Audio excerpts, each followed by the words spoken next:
ఇదే మాట మొన్న ముఖ్యమంత్రి నిజామాబాద్ చెప్పినారు. ఎప్పుడే ఒకప్పుడు రాజశేఖర రెడ్డి, డి శ్రీనివాస్ గారు కలిసి ఈ పార్టీని ఏ రకంగా నడిపించగలుగుతున్నారో ఇవాళ నేను మా పిసి అధ్యక్షుడు మహేష్ కూడా కలిసి ఆ రకంగా నడుపుతున్నామని ఇది లక్కీ జోడిన మాట చెప్పడం జరిగింది. వాస్తవం కూడా ప్రజల ఆశీర్వాదం మనం ఎంత కష్టపడ్డా ఆ కష్టాన్ని గుర్తించాల్సింది ఓటర్ మహాశయులు, ఓటర్ దేవుళ్ళు. వారు రేవంత్ రెడ్డి గారు తీసుకొచ్చినటువంటి అభివృద్ధి సంక్షేమాన్ని గుర్తిస్తా ఉన్నారు. పార్టీని సమన్వయపరుస్తూ మేము కూడా ప్రజల ఆకాంక్షల మేరకు ప్రజలైతే కోరుకుంటారో ఆ రకంగా సంక్షేమం ఇవ్వగలిగినటువంటి కాంగ్రెస్ పార్టీని ఆదరిస్తా ఉన్నారు.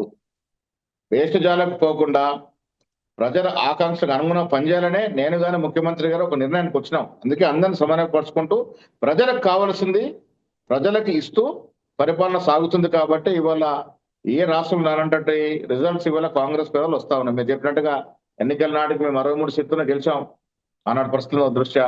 తర్వాత కంటోన్మెంట్ గెలిచాం, మొన్న జూబ్లీస్ గెలిచాం, సర్పంచ్లు గెలిచాం, ఇవాళ మున్సిపాలిటీ గెలుస్తా ఉన్నాం. రేపు జిహెచ్ఎంసీ, మెగా జిహెచ్ఎంసీ ఇదే పరిస్థితి పునరావృతం అవుతుంది.